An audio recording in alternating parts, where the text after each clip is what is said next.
Hi, this is Valkorum and welcome back to the channel. Today we've been lucky enough to get an early access build for a new game called Game Dev Masters. Huge shout out to Ryan Saunders, the solo developer, who's given me a key for this early access build.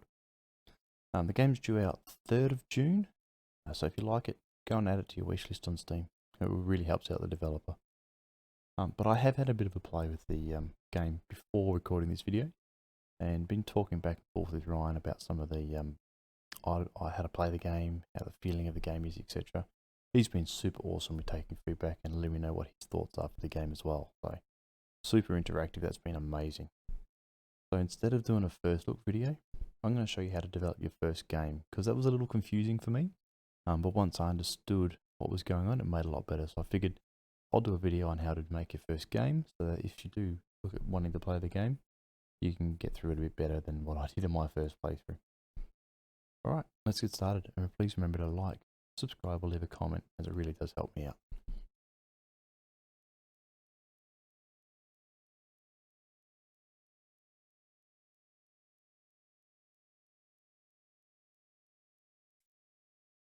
Okay, so I've gone through and filled in the details at the beginning. So you set up your company details. Yes, I'm showing my age here. There's two types. The biggest one here is two types. The world seed, so reality based or procedural based. Reality based is a fixed value when you're talking about your topics, genres, and target audience. We'll talk through that when we're building our first game. Procedural based, random. So I'm going to go with reality based. Then you got different manager perks, and then you choose a genre, and you just get to start with that one. Here you can build your character. You can change the hairstyle, select the outfits, and then you can do full customization on it if you want to as well. And you can preview them while they're dancing or they're standing still. I'm not too fussed about that right now, because we're literally about to show you how we build our first one. I'll drop the pop-up tutorials just because there's a lot of information in them, which is really good, but it'll slow down what we're trying to do here. Alright. So first off in the game, I'm just going to see there's no pause button, but I know he's looking to put it in. But when you're in one of these menus in the bottom, you're paused. So your time up here, that pauses. So you're in the office. There's a lot of cosmetic things you can do by accessing the wall panel on the wall. So you can move the blinds, open them up, close them. You can change the whole office color. A lot of aesthetic stuff. That's a nice little feature there. But we're going to talk about creating your first game.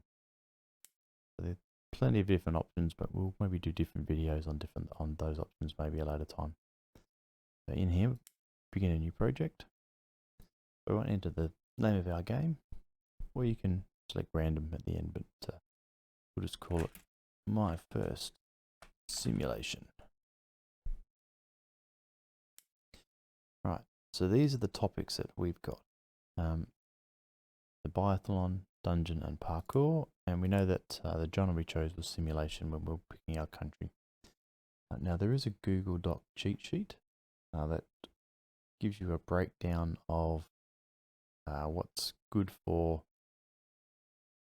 these topics matching with the genres. So I know I've got simulation, so do a quick look.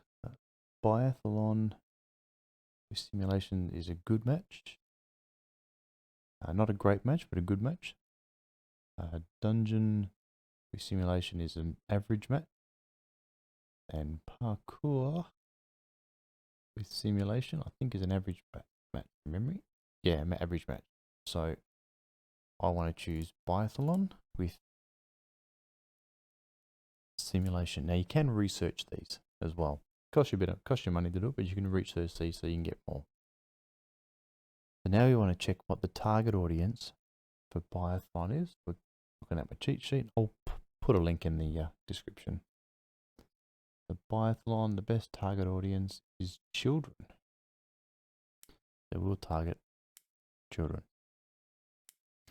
Right, now we need to choose a platform. As you research later on, you can get these genre match and target audience matches to show up to show you which is a good match and what's not. But for now, they're all about the same, 30% as well. So market share is not an issue. Now, it's not in here yet, but it will come in. So there's a development cost. It's going to cost me 13,000 to develop for PC, or 13,000 to develop for Xcube, or 18,000 for Station. But you also, as you can see, platform not owned. You also have to pay a cost to own the licensing for that. It's not in here yet, but it will show up. So if we go to desktop, we can see here we need to pay $17,000. That's a one-off payment. So we'll do that. Then you got to pick a game engine. When you first start, you won't have a game engine, but it actually becomes crucial that you build your own game engine. So maybe that's another video we can do later as well. So for now, we'll just choose the default. And then the game size is small. Now that can go up as you increase your office. So as you make more money, you've got the option using this house one here to upgrade your office and move to the bigger office, which allows you to have more staff and therefore make bigger games. But for now, they're the basics of what we're going to choose here. So we'll hit next and we'll go into the pre-planning section. So what the key bit we're looking at here is our number of what these little bubbles or points appear in both design and technology. So as you can see, we had 2 and then 1. So you can see that our current focus means we've got 67% of our values is in tech and 33% is in design. What we want to get to for this particular game is 44% of design and 56% in technology. Now, for now, we don't worry about that too much, and I'll sort of get to that in a minute. What we want to worry about now is our priorities for both at this point in time for engine, gameplay, and story/quest. Now, there's 3 stages of development, and we've got to do this 3 times. Now, each one of these sliders has a priority rating. So you can see here, high, low, and very high. Now, each one of them reference to a percentage that you can adjust that it needs to be. So in this case, very high requires more than 30% for a small quality bump, and it's more if we get it over 40%. So my main focus when going through these development stages is to just get the levels right. So here, engine focus needs to be over 40% to get a little bump, a little quality bump. Low means needs to be less than 30%. Any more than 30%, and it means that we spent too much time on gameplay, and that'll come to hurt us in our review later on. So we want to make sure this one under 30%. And this priority is high, means it needs to be more than 20%. And in this case, it's 29%. So at the moment, all our sliders are in the correct position. I mean, we could bring that one down to 40, etc. But either way, as long as they're all within those ranges. Okay, and there's 5 ranges. Very low requires less than 20%. Low requires less than 30%. Normal, there's no rules. You can have it any value. High needs to be more than 20%. And very high needs to be more than 30%. But you do get a small quality bump if you put it over 40. So once we've got those set, we begin the first stage development. So now we're developing in this section, and we're starting to get our technology and design bubbles. But as I was saying, I don't worry about the percentages just yet, because at the end of development we can choose to delay the game and fix that up if it's not correct. But for now, I'd rather work on making sure that we get the technology level or the technology types correct. Right, we're in development stage 2. As you can see, our focus is 2674. So it's actually gone more in the tech favor than last time. But we can fix that later, that's not a problem. Right, so dialogues is very high, so we want to try and get that one over 40. Normal can be anything. And high, as we said before, it needs to be more than 20. So I'm pretty comfortable with this. We can leave that at 30, that at 30, and that's at 40. So once we're happy with that, we'll begin our next stage. And we'll get our bubbles start coming in.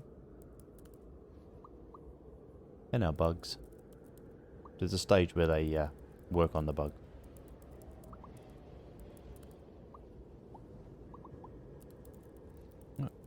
As you can see over there, we're losing money because that's our monthly cost to have this office. Right, so we went a bit more design than tech that time, so we're bringing it slowly down, but that's okay. But again, I'm just going to focus on the sliders, not on the values. Right, so very high, we know that needs to be over 40. And low, we know that needs to be less than 30.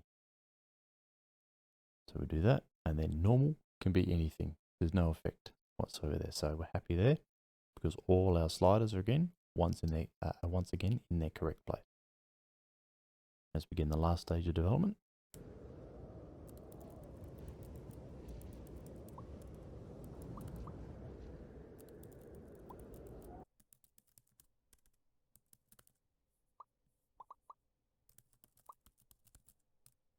So that's working through. Looks like we're getting a bit more technology than design, so it looks like we're probably going to be under on design and over on tech. But that's okay. About to show you how we can fix that once he fixes the bugs.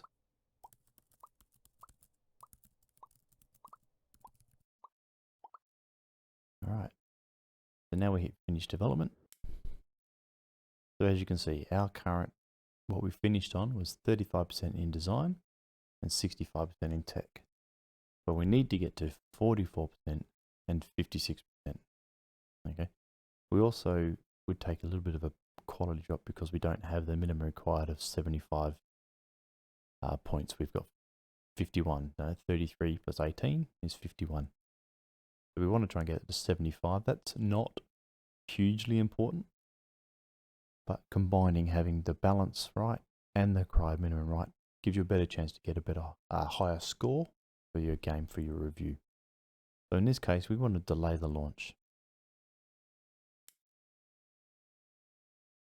So now you can do to focus on design, or you can focus on tech. Okay. So if we focus on design, so this is our current values, 18 design, 33 tech. We focus on design to get the desired optimal balance. We need to get design to 26. Okay, and that would give us our 44-56 breakdown. If we focused on tech, you can see to get that balance, we'd have to go -10 tech, which we can't do. So in this case, I want to focus on getting design from 18 to 26. So I need to then work out how long we're going to delay to get to that. Now I've worked it out in previous playthroughs. It's about 10 points a week, give or take. So I'm happy to just do 1 week here. Now you can see that that'll give us a total score of 59. So still short of the 75, but having this correct and this close is probably going to be the best way we do it. So let's do design, and we'll do it for 1 week, and then we hit delay game. So you can see it's counting down the week here.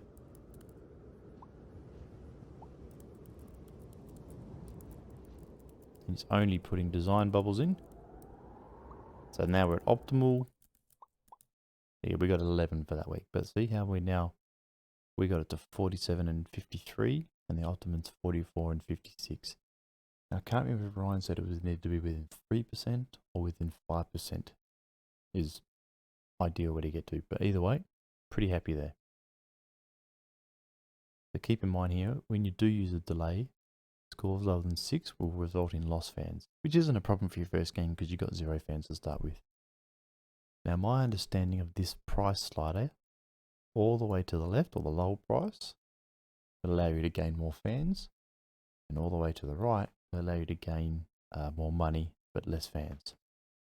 So I'm going to go with just more money because we're a poor solo developer. So then we'll launch the game and we'll go into the review phase now.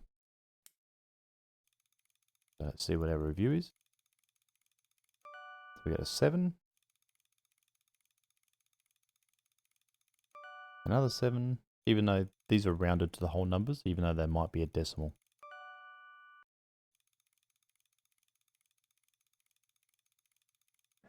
And an 8. So our average review score is a 7.6. I'm pretty happy with that. For future reviews, you can actually check this, use instant reviews, and it does automatically. You don't have to wait for them to count up. Right. So now, because of that, we learned the following researches. So these are all part of your engine. So as I said earlier before, you need to create your own engine. Now that we've reached these, we can add these to an engine and create our own engine. Now we can see here, we get 12 weeks of sales. Oh, the breaking news. This will tell us what they thought of our game. They're playing the game. You can see total tech and design levels were down, but none of our important points of the game were down. And we see we had 34,000 in sales in the first week, $20,000 for sales in the second week.